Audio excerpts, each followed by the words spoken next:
Hi friends, welcome back to Fluent Happy Learning. ഇന്ന് നമ്മൾ എട്ടാമത്തെ ദിവസത്തിലേക്കാണ് പ്രവേശിക്കുന്നത്. നമ്മോടൊപ്പം ജസ്റ്റിൻ ഉണ്ട്. Justin, are you ready for the class? Yes. Okay, very good. Jashwin, do you remember what did we learn last days? About auxiliary verbs. About auxiliary verbs നെ പറ്റിയാണ് നമ്മൾ പഠിച്ചിരിക്കുന്നത്. ഇങ്ങനത്തെ കാര്യങ്ങൾ നിങ്ങൾ കണ്ടിട്ടുണ്ടോ? Noun, pronoun, adjective, verb എന്നൊക്കെ പറയുന്നത് Justin മുമ്പ് കേട്ടിട്ടുണ്ടോ? Yes. കേട്ടിട്ടുണ്ട് അല്ലേ? ഇതിനെല്ലാം കൂടി നമ്മൾ പറയുന്ന ഒരു പേരുണ്ട്. എന്താണ് നിങ്ങൾ പറയുന്ന പേര്? Parts of speech. Parts of speech എന്നാണ് പറയുന്നത് അല്ലേ? നമ്മൾ സ്കൂളുകളിലും അല്ലെങ്കിൽ അതിന് മുമ്പുള്ള ഏതെങ്കിലും ഇംഗ്ലീഷ് ഗ്രാമർ ബുക്കുകളിലൊക്കെ നമ്മൾ കേട്ടിട്ടുള്ളതും കണ്ടിട്ടുള്ളതുമാണ് പാർട്സ് ഓഫ് സ്പീച്ച് എന്ന് പറയും. എന്താണ് ഈ പാർട്സ് ഓഫ് സ്പീച്ച്? അത് ഇംഗ്ലീഷിൽ എത്രമാത്രം പ്രാധാന്യമുള്ളതാണ്?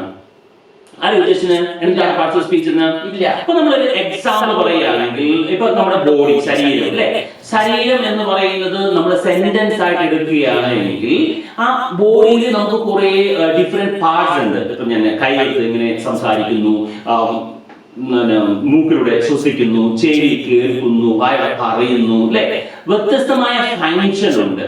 ഈ വ്യത്യസ്തമായ ഫങ്ഷൻ നമ്മുടെ ശരീരത്തിൽ ഉള്ളതുപോലെ തന്നെ ഇംഗ്ലീഷ് ഏത് ലാംഗ്വേജിന്റെ ആണെങ്കിലും ഒരു സെന്റൻസിൽ വരുന്ന വാക്കുകളുണ്ടല്ലോ, ആ വാക്കുകൾക്ക് എന്തുണ്ടായിരിക്കും? ഓരോത്തിനും ഓരോ ഫങ്ഷൻ ഉണ്ടായിരിക്കും, ഡ്യൂട്ടി ഉണ്ടായിരിക്കും. അതിനെയാണ് പാർട്സ് ഓഫ് സ്പീച്ച് എന്ന് പറയുന്നത്. കണ്ടോ, വേർഡ്സ് ആണ്. ആ വേർഡ്സിന്, ആ ഗ്രൂപ്പിലുള്ള വേർഡ്സിന് ഓരോ ഫങ്ഷൻ ഉണ്ട്. ആ ഓരോ ഫങ്ഷൻ അനുസരിച്ച് ആ വേർഡിന് നമുക്ക് പ്രത്യേക നെയിമുകൾ കൊടുക്കും. ആ നെയിമാണ് നമ്മൾ നൗൺ, പ്രോനൗൺ എന്നൊക്കെ പറഞ്ഞ് കണ്ടത്. മനസ്സിലായ ജസ്റ്റിന്? അതായത് ഒരു സെന്റൻസിൽ ഉണ്ടാവുന്ന വ്യത്യസ്തമായ വേർഡ്സുകള്, ഓരോ വേർഡ്സിനും എന്തുണ്ട്? ഓരോ ഫങ്ഷൻ ഉണ്ട്, ജോലിയുണ്ട് അല്ലെ. അത് ചെയ്യുന്ന ജോലിയെ അടിസ്ഥാനമാക്കിയിട്ടാണ് നമുക്ക് അതിന് പേര് കൊടുത്തിരിക്കുന്നത്. അപ്പൊ അതിന് കോമൺ ആയിട്ട് പറയുമ്പോൾ പാർട്സ് ഓഫ് സ്പീച്ച് എന്ന് പറയും. സിമ്പിൾ ആയിട്ട് കാര്യം മനസ്സിലായോ?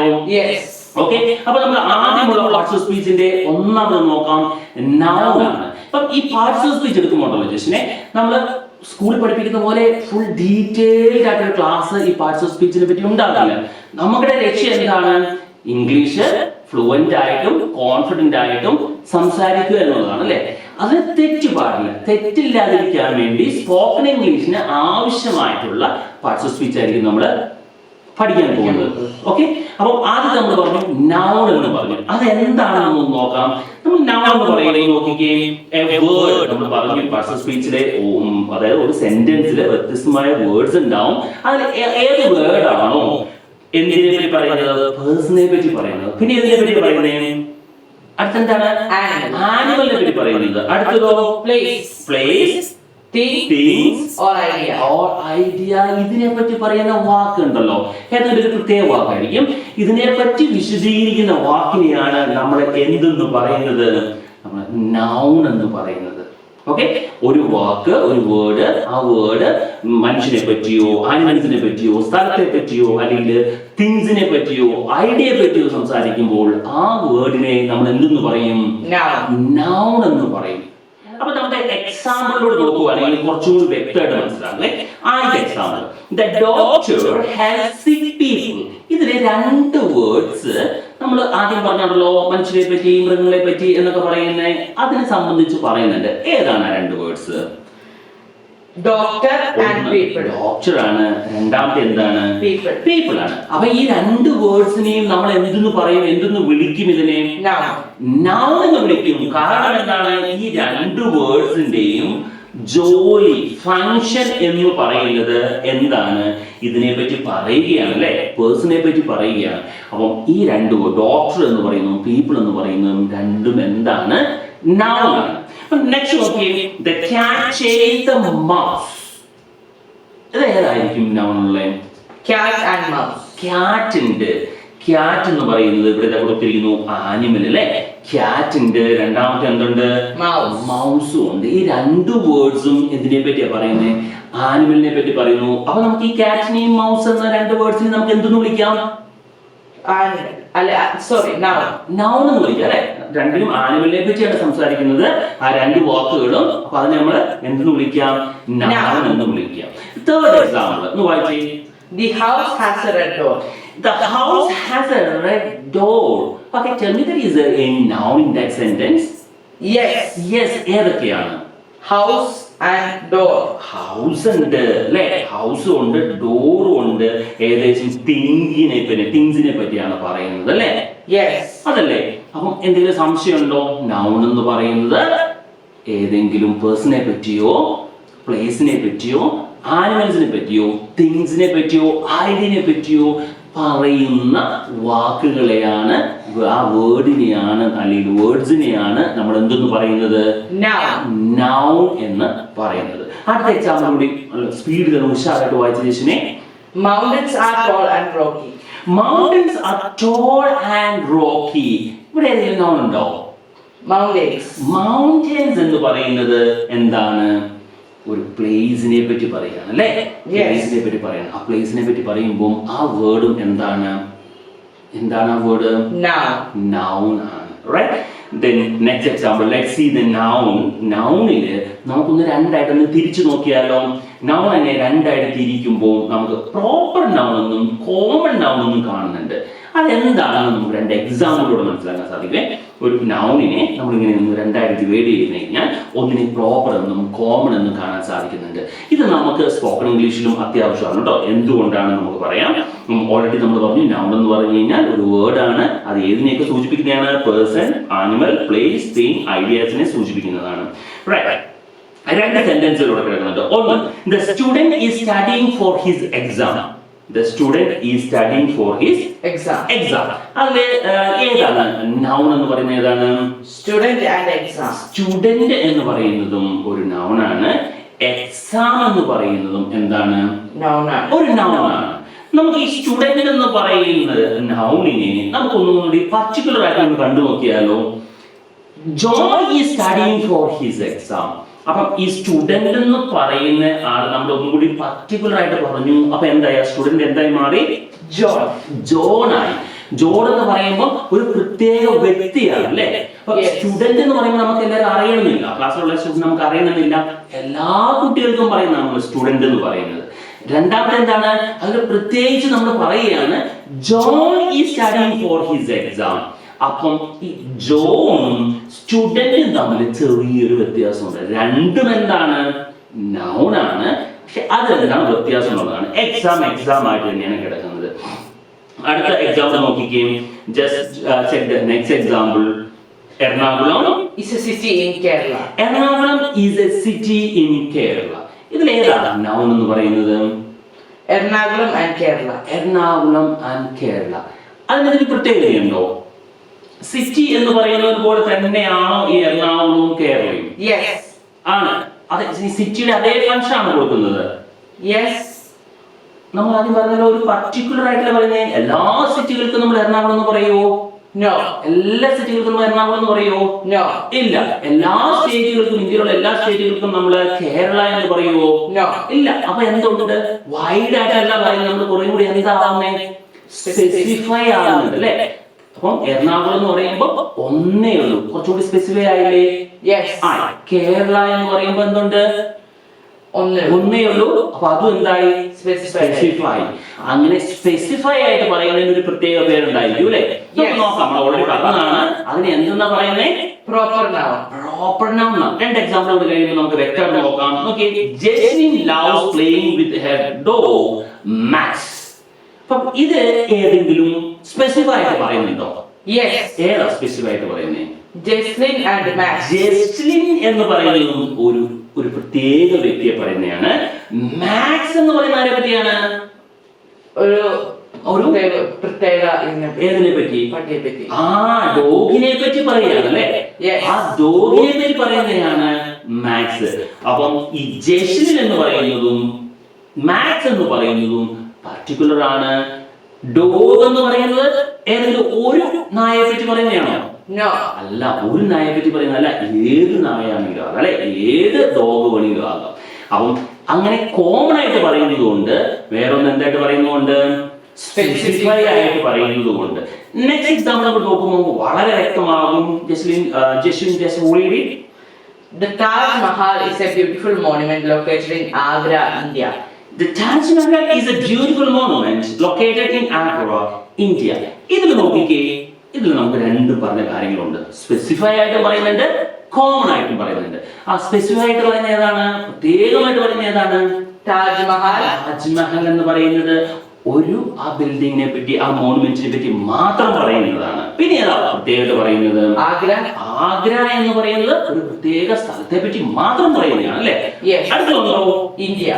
ഇന്ത്യ എന്ന് പറയുന്നതും എന്താണ്, ഒരു പ്രത്യേക രാജ്യത്തെ പറ്റി മാത്രം പറയുന്നതാണ്. അപ്പൊ അതിനെ നമ്മൾ പ്രോപ്പർ ആയിട്ട് പറയുന്നത് പ്രോപ്പർ നൗണെന്നും. മറ്റേ മോണുമെന്റ് നോക്കിക്കേ, ഏതെങ്കിലും ഈ താജ്മഹലിന് മാത്രം പറയുന്ന പേരാണോ ഈ മോണുമെന്റ്? നോ, എല്ലാ ഇതിനും പറയുന്ന ഒന്നാണ് മോണുമെന്റ് എന്ന് പറയുന്നത് അല്ലെ. അപ്പം ഇതില് താജ്മഹലാണ് പർട്ടിക്കുലർ ആയിട്ട് പറയുന്നത്. പിന്നെ ഇതിന്റെ എഴുത്തിന് ശ്രദ്ധിച്ചു ജസ്റ്റിനെ, ടി എന്ന് പറയുന്നത് ക്യാപിറ്റൽ ലെറ്റർ ആണ് അല്ലെ. ഏതൊക്കെയാണ് പിന്നെയുള്ളത്? എം എന്ന് പറയുന്നത് എന്താണ്? സ്മോൾ ലെറ്റർ ആണ്. താജ്മഹലിന്റെ എം ക്യാപിറ്റൽ ലെറ്റർ ആണ്. മോണുമെന്റ് എം സ്മോൾ ലെറ്റർ ആണ്. ആഗ്രയുടെ എ ക്യാപിറ്റൽ ലെറ്റർ ആണ്. ഇന്ത്യ എന്ന് പറയുമ്പോൾ ഐ ക്യാപിറ്റൽ ആണ്. അപ്പൊ ഒരു കാര്യം ശ്രദ്ധിച്ചോ, എന്താ ശ്രദ്ധിച്ചേ, നമ്മൾ പ്രോപ്പർ ആയിട്ട് പറയുന്നത്, സ്പെസിഫൈ ആയിട്ട് പറയുന്നതിന്റെ എല്ലാം ഫസ്റ്റ് ലെറ്റർ എന്തായിരിക്കും? ക്യാപിറ്റൽ ലെറ്ററും. എന്നാൽ കോമൺ ആയിട്ട് പറയുന്നതിന്റെ ലെറ്റേഴ്സ് എന്തായിരിക്കും? സ്മോളും ആയിരിക്കും. അതിനെ നമ്മളിപ്പോ രണ്ടായിട്ട് ഡിവൈഡ് ചെയ്തു. ഒന്ന് നമ്മൾ പറഞ്ഞു ഇന്ത്യ, നോക്കിക്കേ, ഇന്ത്യയുടെ ഐ ക്യാപിറ്റൽ ലെറ്റർ ആണ്. ജോണിന്റെ ജെ ക്യാപിറ്റൽ ലെറ്റർ ആണ്. ജെസ്ലിന്റെ ജെ എന്താണ്? ക്യാപിറ്റൽ ലെറ്റർ ആണ്. കൺട്രിയുടെ സി ക്യാപിറ്റൽ ലെറ്റർ ആണോ? അല്ല. മാന്റെ എംഒ അല്ല. ജി ഗേളിന്റെ ജിയോ അല്ല. അപ്പൊ നമ്മൾ രണ്ട് കാര്യങ്ങൾ മനസ്സിലാക്കി. ഇതിനെ എന്തെന്ന് പറയും? ഇത് രണ്ടും നൗൺ ആണോ? ഈ രണ്ട് നൗൺ ആണോ? അതെ, ഇതിനെ രണ്ടും നൗൺ ആണ്. ഈ നൗണിനെ നമ്മൾ രണ്ടായിട്ട് തിരിച്ച് പറയുന്നതാണ്. ഒന്ന് പ്രോപ്പർ നൗൺ എന്നും രണ്ടാമത് എന്താണ്? കോമൺ നൗൺ എന്നും. അടുത്ത നോക്കി, ഡോഗ്, സിറ്റി, ബുക്ക് കാണുന്നുണ്ട്. അടുത്തതാണെങ്കിൽ ഡോഗ്, സിറ്റീസ്, ബുക്സ് കാണുന്നുണ്ട്. ഇത് തമ്മിൽ എന്തെങ്കിലും വ്യത്യാസമുണ്ടോ? സിംഗുലറും പ്ലൂറലും ആണ്. ഇതിന് നമുക്ക് നൗണിന്റെ കീഴിൽ വരുമോ? നൗൺ വരും. നമ്മൾ ഓൾറെഡി സബ്ജക്ട് വിളിച്ചപ്പോൾ നമ്മൾ ഈ കാര്യം പറഞ്ഞായിരുന്നു അല്ലെ. Singular subject and plural subject എന്ന് പറഞ്ഞിരുന്നു. ഇവിടെ ഇങ്ങനെ ഡോഗ്, ഡോഗ്സ്, സിറ്റീസ്, ബുക്സ് എന്ന് പറഞ്ഞു. അപ്പം ഇതും എന്താണ്? നൗൺ ആണ്. അപ്പൊ ഈ നൗണിനെ നമുക്ക് വേറെ രണ്ടായിട്ട് ഡിവൈഡ് ചെയ്യാം. ഏതൊക്കെയാണ്? Singular and plural. നമ്മൾ ഇതിനെ ഡിവൈഡ് ചെയ്തിരിക്കുന്നത് സിംഗുലർ എന്നും പ്ലൂറൽ എന്നുമാണ്. അപ്പം അതും എന്തിന്റെ ഡിവിഷനാണ്? നൗണിന്റെ ഡിവിഷനാണ്. അപ്പൊ രണ്ട് കാര്യങ്ങൾ കണ്ടു. ഒന്ന് നമ്മൾ ആദ്യം കണ്ടത് എന്തായിരുന്നു? പ്രോപ്പർ നൗണും കോമൺ നൗണും അല്ലെ. രണ്ടാമത്തെ ഡിവിഷൻ കണ്ടത് എന്താണ്? Singular plural. അങ്ങനെ രണ്ട് ഡിവിഷനാണ് നമ്മൾ കണ്ടിരിക്കുന്നത്. അപ്പൊ അടുത്ത് നോക്കിക്കേ, ആപ്പിൾ കണ്ടു അല്ലെ. ആപ്പിൾ പറഞ്ഞു chair, countable, book. Apple, chair, book. തൊട്ടടുത്ത് നോക്കിയേ, water, air, courage. ഇത് ആക്ച്വലി ഇത് നൗൺ ആണോ? ഇത് രണ്ടും നൗൺ ആണോ? രണ്ട് സെക്ഷൻ നൗൺ ആണോ? രണ്ടും നൗൺ ആണ്. ഇതിന് എന്തായാലും ഒരു വ്യത്യാസം ഉണ്ട്. ഇവിടെ ആപ്പിൾ എന്ന് പറയുമ്പോഴും വാട്ടർ എന്ന് പറയുമ്പോഴും എന്താ വ്യത്യാസമുള്ളത്? കൗണ്ടബിളും അൺകൗണ്ടബിളും. അതായത് കൗണ്ടബിൾ എന്ന് ഉദ്ദേശിക്കുന്നത് എന്താണ്? എണ്ണാൻ പറ്റും. 5 ആപ്പിൾ, 6 ആപ്പിൾ, 7 ആപ്പിൾ എന്ന് പറയാൻ പറ്റുമോ? എന്നാൽ വാട്ടറിനെ ഒരു വാട്ടർ, 2 വാട്ടർ, 3 വാട്ടർ എന്ന് പറയാൻ പറ്റുമോ? ഇല്ല. ഇതിന് എല്ലാ സെക്ഷനും നമ്മൾ എന്തിനാ വരുന്നത്? നൗൺ എന്ന സെക്ഷൻ തന്നെയാണ്. അപ്പൊ ഇതിനെയും രണ്ടായിട്ട് ഡിവൈഡ് ചെയ്യാം. എന്താണ്? Countable and uncountable. Justin already പറഞ്ഞായിരുന്നു അല്ലെ. Countable and uncountable. നമ്മൾ നൗണിന്റെ 3 ഡിഫറെന്റ് ആയിട്ടുള്ള ഡിവിഷൻസ് കണ്ടിരുന്നു അല്ലെ. ആദ്യത്തെ എന്തായിരുന്നു? Proper and common. ജെസ്റ്റിൻ എന്ന് പറയുമ്പോൾ ജെ ക്യാപിറ്റൽ ലെറ്റർ ആണ്. ഗേൾ എന്ന് പറയുമ്പോൾ ജി സ്മോൾ ലെറ്റർ ആണ്. അതിന്റെ വ്യത്യാസം എന്താന്ന് പറഞ്ഞു. രണ്ടാമത്തെ ഏതാണ്? Singular and plural. അത് രണ്ടാമത്തെ ഡിവിഷൻ ആണ്. മൂന്നാമത്തെയോ? Countable and uncountable. ഇനി വേറെ ഏതെങ്കിലും നോക്കാം. നൗൺ നമ്മൾ വീണ്ടും ഡിവൈഡ് ചെയ്തേക്ക് നോക്കിയേ. നൗണിനെ ഡിവൈഡ് ചെയ്തിട്ട് ഒന്ന് കോൺക്രീറ്റ് എന്നും രണ്ടാമത്തിന് അബ്സ്ട്രാക്ട് എന്നും മൂന്നാമത്തിന് കളക്റ്റീവ് എന്നും പറയുന്നുണ്ട്. പക്ഷെ ഇത് സ്പോക്കൺ ഇംഗ്ലീഷിനെ സംബന്ധിച്ചുകൊണ്ട് അത്ര ഇമ്പോർട്ടന്റ് ആണോ എന്ന് ചോദിച്ചു കഴിഞ്ഞാൽ അത്ര ഇമ്പോർട്ടന്റ് ഒന്നും അല്ല. നമ്മളിത് മനസ്സിലാക്കിയില്ലെങ്കിൽ നമ്മുടെ സെന്റൻസ് സ്ട്രക്ചർ എല്ലാം കറക്റ്റ് ആകും. പക്ഷെ നമ്മൾ ആദ്യം പറഞ്ഞൊരു സാധനം ഉണ്ടല്ലോ, അത് നമ്മൾ കറക്റ്റ് ആയിട്ട് നമുക്ക് ഈ 3 ഡിവിഷൻ നമ്മൾ അറിഞ്ഞിരിക്കണം. അപ്പൊ നമ്മൾ ലാംഗ്വേജിൽ ഇറർ ഇല്ലാതെ വരും. എന്നാൽ ഇതിനെപ്പറ്റി ജസ്റ്റ് ഒന്ന് ഓടിച്ച് നമുക്ക് വിടാം. ഇതിന്റെ ഡിവിഷൻ എന്താണ്? ഇപ്പൊ നൗണിനെയൊക്കെ സംബന്ധിച്ചാണെങ്കിൽ ഒത്തിരി ഡിവിഷൻസ് ഉണ്ട്. നമ്മൾ അതെല്ലാം ബൈ ഹാർട്ട് ചെയ്യുകയോ പഠിക്കുകയോ ആവശ്യമില്ല.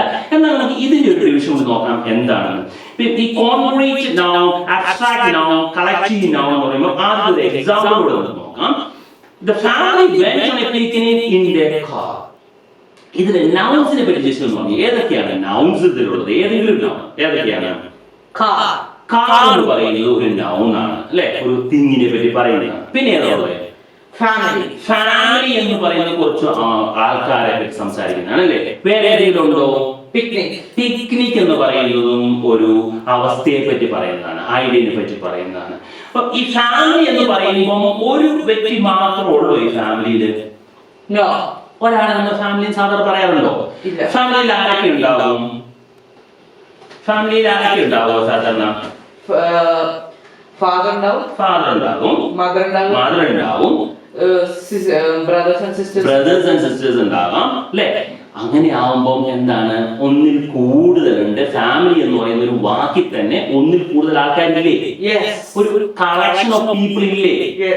അപ്പൊ ഇതിൽ പറയുന്നത് മൂന്നാം നോക്കിയേ, കോൺക്രീറ്റ്, അബ്സ്ട്രാക്ട്, കളക്റ്റീവ് എന്ന് പറയുമ്പോൾ ഇതിൽ ഏതെങ്കിലും ഒന്നിൽ അത് പോകുന്നതായിരിക്കുമോ?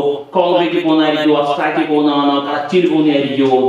കളക്റ്റീവ്. കാരണം എന്താ, ഒന്നിൽ കൂടുതൽ ആൾക്കാർ പാക്കേജ് ചെയ്യുന്നുണ്ട് അല്ലെ. ഫാമിലി എന്ന വാക്ക് കേൾക്കുമ്പോൾ തന്നെ ഒരു വ്യക്തിയെ പറ്റിയല്ല, ഒന്നിൽ കൂടുതൽ ആൾക്കാർ ഉൾക്കൊള്ളുന്ന ഒരു വാക്കാണ് ഫാമിലി. അപ്പൊ അതിനെ നമ്മൾ കളക്റ്റീവ് എന്ന് പറയും. നമ്മൾ കളക്ട് ചെയ്യില്ലേ, കുറച്ച് മിഠായി നമ്മളിങ്ങനെ കളക്ട് ചെയ്യില്ലേ, അപ്പൊ അതിനെ കളക്റ്റീവ് എന്ന് പറയും. അപ്പം ഒന്നിൽ കൂടുതൽ വ്യക്തികളോ ആരെങ്കിലും അതിൽ ഉണ്ടെങ്കിൽ, വ്യക്തികൾ മാത്രമല്ല, മൃഗങ്ങളാകാം, ആരുമാകാം. നമ്മൾ നൗൺ പറഞ്ഞല്ലോ, അതിന്റെ എല്ലാ കളക്ഷനും ആവാം. രണ്ടാമത്തെ നോക്കിയേ, കാറാണ് ജസ്റ്റിൻ പറഞ്ഞത്. കാർ എന്ന് പറയുന്നത് ജസ്റ്റിനെ കാണാനും തൊടാനും ഒക്കെ പറ്റുന്നുണ്ടോ? കാണാൻ പറ്റുന്നുണ്ട് അല്ലെ. എണ്ണാൻ പറ്റുന്നുണ്ടോ? എണ്ണാനും പറ്റുന്നുണ്ട്. അപ്പൊ ഇത് ഏതായാലും കളക്റ്റീവ് നമ്മൾ ഓൾറെഡി പറഞ്ഞു, ഫാമിലി എന്ന് പറഞ്ഞു. അബ്സ്ട്രാക്ട് ആണോ കോൺക്രീറ്റ് ആണോ? കോൺക്രീറ്റ് എന്ന് പറഞ്ഞു കഴിഞ്ഞാൽ നമ്മൾ സിമെന്റ് ഒക്കെ ഇടുമ്പോൾ കോൺക്രീറ്റ് ഇടുക എന്ന് പറയുന്നില്ലേ, കാണാൻ പറ്റുന്നുണ്ടോ? കാണാൻ പറ്റുന്നതിനെ നമ്മൾ കോൺക്രീറ്റ് എന്ന് പറയും. ഈ അബ്സ്ട്രാക്ട് എന്ന് പറഞ്ഞു കഴിഞ്ഞാൽ കാണാൻ പറ്റാത്തതിനെയാണ് നമ്മൾ അബ്സ്ട്രാക്ട് എന്ന് പറയുന്നത്. മൂന്നെണ്ണമാണ് നമ്മൾ നോക്കിയത്. ഒന്ന് എന്താണ്, കളക്റ്റീവ് എന്ന് പറഞ്ഞാൽ നമ്മളിങ്ങനെ മിഠായി എല്ലാം കളക്ട് ചെയ്യുന്നതായിട്ട് ഓർത്തേച്ചാൽ മതി. കോൺക്രീറ്റ് എന്ന് പറയുമ്പോൾ നമ്മൾ സിമെന്റ് ഒക്കെ ഇട്ടിട്ട് കോൺക്രീറ്റ് ചെയ്ത് നോക്കാൻ മതി. കാരണം എന്താ, അത് നമുക്ക് കാണാൻ സാധിക്കുന്നുണ്ട്. അബ്സ്ട്രാക്ട് എന്ന് പറഞ്ഞു കഴിഞ്ഞാൽ, അപ്പൊ ഞാനൊരു സാധനത്തിൽ ഇങ്ങനെ തൊടുന്നുണ്ട്. ഇവിടെ എന്തെങ്കിലും ജസ്റ്റ് തൊടുന്നതായിട്ട് കാണുന്നുണ്ടോ? ഇല്ല. ഞാനും ജസ്റ്റ് ഇരിക്കുന്നത് തമ്മിലൊരു ഗ്യാപ്പിൽ കുറെ സാധനങ്ങളുണ്ട്. എയർ ഉണ്ട്. എയർ നമുക്ക് തൊടാനോ സ്മെല് ചെയ്യാനോ സാധിക്കുന്നുണ്ടോ? തൊടാൻ സാധിക്കുന്നുണ്ടോ? ഇല്ല. തൊടാൻ നമുക്ക് സാധിക്കുന്നില്ല. അപ്പൊ അതും ഒരു നൗണാണ് അല്ലേ. എയർ എന്ന് പറയുന്നത് എന്താണ്? നൗണാണ്. പക്ഷെ നമുക്ക് ആ എയറിനെ നമുക്ക് പിടിക്കാൻ പറ്റുന്നുണ്ടോ? ഇല്ല, പിടിക്കാൻ പറ്റുന്നില്ല. അപ്പൊ കാണാനോ പിടിക്കാനോ നമുക്ക് സാധിക്കാത്തതിനെ നമ്മൾ എന്തെന്ന് പറയുന്നേ? അബ്സ്ട്രാക്ട് നൗൺ എന്ന് പറയും അല്ലേ. അതിന് നമ്മൾ എന്തെന്ന് പറയുന്നേ? Abstract noun. അതും നൗൺ ആണ്. അപ്പൊ നൗണിന്റെ ഡിവിഷൻ ആണ്. കാണാൻ പറ്റുന്നതിനെ കാർ നമുക്ക് വെക്കാം. കാണാൻ പറ്റുന്നതിനെ നമ്മൾ എന്ത് പറയുന്നു? കോൺക്രീറ്റ് എന്നും, കാണാൻ പറ്റാത്തതിനെ അബ്സ്ട്രാക്ട് എന്നും. പിന്നെ ഒരു വാക്കിൽ തന്നെ കുറെ ആൾക്കാരുള്ളതാണെങ്കിൽ നമ്മൾ എന്ത് പറയുന്നു? കളക്റ്റീവ് എന്നും പറയുന്നു. ഇത് രണ്ടാമത്തെ സെന്റൻസ് നമുക്ക് നോക്കാം. രണ്ടാമത്തെ sentence, love make the world A better place. ഇതിൽ ഏതൊക്കെയാണ് നൗൺ? ഏതൊക്കെയാണ് ആദ്യം പറഞ്ഞു ചേച്ചിനെ? ഏതൊക്കെയാണ് നൗൺ ഉള്ളത്? ലവ് എന്ന് പറയുന്നത് നൗൺ ആണ്. പ്ലേസ് ഉണ്ട്, വേൾഡ് എന്താണ്? നൗൺ ആണ്. ഇനി നമുക്ക് ആ നൗണിൽ നമുക്ക് ഏതൊക്കെയാണ്? കോൺക്രീറ്റ്, അബ്സ്ട്രാക്ട് ആൻഡ് കളക്റ്റീവ് എന്നതിലേക്ക് നമുക്കൊന്ന് തിരിച്ചു നോക്കിയാലോ. ആദ്യത്തെ ലവ് എന്ന് പറയുന്നതിൽ ഏതിൽ വരാൻ സാധ്യതയുണ്ട്? അബ്സ്ട്രാക്ട് ആണ്. കാരണം എന്താണ്? അബ്സ്ട്രാക്ട് നമുക്ക് കാണാൻ പറ്റാത്ത എയർ പറഞ്ഞു, നോക്കിയിട്ട് കാണാൻ പറ്റാത്തെന്ന് പറഞ്ഞു. അപ്പൊ ലവ് എന്ന് പറയുന്നത് നമുക്ക് കാണാൻ സാധിക്കുന്നുണ്ടോ? ഇല്ല. Okay, very good. ലവ് എന്ന് പറയുന്നത് അബ്സ്ട്രാക്ട് ആണ്. വേൾഡ് എന്ന് പറയുന്നത് എന്തായിരിക്കും? വേൾഡ് എന്ന് പറയുന്നത് കളക്റ്റീവ് പിന്നെ കോൺക്രീറ്റ്. പക്ഷെ നമുക്ക് കളക്റ്റീവില് വേൾഡ് വരുന്നില്ല. വേൾഡ് വരുന്നത് നമുക്ക് മോസ്റ്റ് പ്രോബബ്ലി അബ്സ്ട്രാക്റ്റിലും കോൺക്രീറ്റിലുമാണ് വേൾഡ് വരുന്നത്. വേൾഡ് എന്ന് പറയുമ്പോൾ ഇതില് ഈ ആശയത്തിൽ നമുക്ക് വരുമ്പോൾ ഇത് അബ്സ്ട്രാക്റ്റ് ആണ്. അതല്ലാതെ കോൺക്രീറ്റ് ആയിട്ട് വരുന്ന അവസ്ഥയും വേൾഡിനുണ്ട്. How about place? പ്ലേസ് എന്തായിട്ട് വരും? അബ്സ്ട്രാക്ട്. പ്ലേസിനെ നമുക്ക് കാണാൻ സാധിക്കില്ലേ? അപ്പൊ എന്താണത്? കോൺക്രീറ്റ് ആണ്. ഈ എക്സാമ്പിൾസ് കണ്ടു കഴിഞ്ഞപ്പോൾ നമുക്ക് 3 കാര്യങ്ങൾ വ്യക്തമായിട്ട് മനസ്സിലാക്കിയിരുന്നു. ഏതൊക്കെയായിരുന്നു? കോൺക്രീറ്റ് എന്നൊക്കെയുള്ളത് മനസ്സിലായി, ദെൻ അബ്സ്ട്രാക്ട് മനസ്സിലായി, പിന്നെ ഏതായാലും മനസ്സിലായത് കളക്റ്റീവ് മനസ്സിലായിട്ടുണ്ട് അല്ലേ. നമുക്ക് അതിന്റെ കൂടുതൽ ഡീറ്റെയിൽസ് ഒന്ന് നോക്കിയാലോ. കോൺക്രീറ്റ് എന്ന് പറയുന്നത് എക്സാമ്പിൾസ് എന്റെ കീഴിൽ കൊടുത്തിട്ടുണ്ട്. ഏതൊക്കെയാണ് കോൺക്രീറ്റിന്റെ examples? Car, yes, door, table, chair. and how about abstract? Love, happiness, courage. Then collective, Team, family, army. very good. അത് കളക്റ്റീവ് നോക്കിയേ. ടീം എന്ന് പറയുമ്പോൾ ഒരാളെ നമുക്ക് ടീം എന്ന് പറയാൻ പറ്റുമോ? No. ഇല്ല. ഫാമിലി എന്ന് പറയുമ്പോൾ ഓൾറെഡി നമ്മൾ പറഞ്ഞിട്ടുണ്ട്, ഒന്നിൽ കൂടുതൽ വ്യക്തികൾ അതിലുണ്ടാവും അല്ലെ. ആർമി എന്ന് പറയുമ്പോൾ ഒരാളെ നമ്മൾ ആർമി എന്ന് പറയാൻ പറ്റുമോ? No. ഇല്ല. അപ്പൊ അതിൽ കുറെ ആൾക്കാരുണ്ട്, കുറെ വ്യക്തികളുണ്ട്. അതിനെയാണ് നമ്മൾ എന്ത് പറയുന്നത്? കളക്റ്റീവ് എന്ന് പറയുന്നത്. അബ്സ്ട്രാക്ട് നമുക്ക് കാണാൻ സാധിക്കാത്തത്, കോൺക്രീറ്റ് നമുക്ക് തൊടാനും കാണാനും സാധിക്കുന്നത്. അപ്പൊ ഇന്നത്തെ സെക്ഷൻ നമ്മൾ ഇതുകൂടെ അവസാനിപ്പിക്കുകയാണ്. നമ്മൾ ഇന്ന് കണ്ടിരുന്ന പാർട്സ് ഓഫ് സ്പീച്ചിലെ ആദ്യത്തെയാണ്, അതായത് നൗൺ. അതിന്റെ കുറച്ച് ഡിവിഷൻസ് നമ്മൾ പറഞ്ഞിരുന്നു. ഏതൊക്കെയായിരുന്നു നമ്മൾ അതിൽ പറഞ്ഞിരുന്ന ഡിവിഷൻസ്? ഏതൊക്കെയായിരുന്നു? Proper noun, proper noun and common noun, common noun. നമ്മൾ ജെസ്സിൽ നിന്നും ഗേൾ എന്നും പറഞ്ഞിരുന്നു. രണ്ടാമത്തെ ഡിവിഷൻ ഏതായിരുന്നു? Singular and plural. Dog and dogs പറഞ്ഞിരുന്നു. തേർഡ് ഡിവിഷൻ ഏതാണ്? countable and uncountable. Countable and uncountable. നമ്മൾ പറഞ്ഞു ആപ്പിള്, എയർ എന്ന് പറഞ്ഞിരുന്നു അല്ലെ. നാലാമത്തെ ഡിവിഷൻ നമ്മൾ സ്പോക്കൺ ഇംഗ്ലീഷ് അത്ര ഇമ്പോർട്ടന്റ് അല്ല എങ്കിലും വേറെ മാറ്റങ്ങളൊന്നും വരുത്തുന്നില്ലെങ്കിലും മനസ്സിലാക്കാൻ വേണ്ടി നമ്മൾ പറഞ്ഞിരുന്നു. ഏതാണ്? മൂന്നായി ഡിവൈഡ് ചെയ്തിരുന്നേ. കാണാൻ സാധിക്കുന്നത്, കാണാൻ സാധിക്കാത്തത്, പിന്നെ ടീമായിട്ട് കുറെ പേര് വരുന്നത് അല്ലെ. അപ്പം അതിന്റെ ഇംഗ്ലീഷ് ആദ്യത്തെ ഇംഗ്ലീഷ് എന്തായിരുന്നു? Concrete, second one abstract and third one collective. ഇത്ര കാര്യങ്ങളാണ് ഇന്നത്തെ ക്ലാസ്സിൽ നമ്മൾ മനസ്സിലാക്കിയത്. പിന്നെ നിങ്ങൾ ഈ ക്ലാസ് വ്യക്തമായിട്ട് കാണുക. ഇതിന്റെ എക്സാമ്പിൾസ് നിങ്ങൾ തീർച്ചയായിട്ടും കമന്റ് ബോക്സിൽ ഇടേണ്ടതാണ്. അപ്പം നൗൺ എന്ന് പറഞ്ഞാൽ എന്താണെന്ന് നിങ്ങൾ വ്യക്തമായി മനസ്സിലായി. അതിന്റെ ഏതൊക്കെ ഡിവിഷൻ ഉണ്ടെന്ന് നമുക്ക് ഇമ്പോർട്ടന്റ് ആയിട്ടുള്ള ഡിവിഷൻസ് നമ്മൾ മനസ്സിലാക്കി. അപ്പം കമന്റുകൾ ഇന്ന് തന്നെ ഈ വീഡിയോ വാച്ച് ചെയ്തിട്ട് അതിന്റെ കമന്റ് ബോക്സിൽ ഇടുക, എക്സാമ്പിൾസ് ഇടുക. അപ്പം അടുത്ത ദിവസം ഇതിന്റെ കണ്ടിന്യൂഷൻ ആയിട്ട് കാണുന്നതായിരിക്കും. Till then bye bye. This is Jins from ഫ്ലുവന്ന. Happy learning.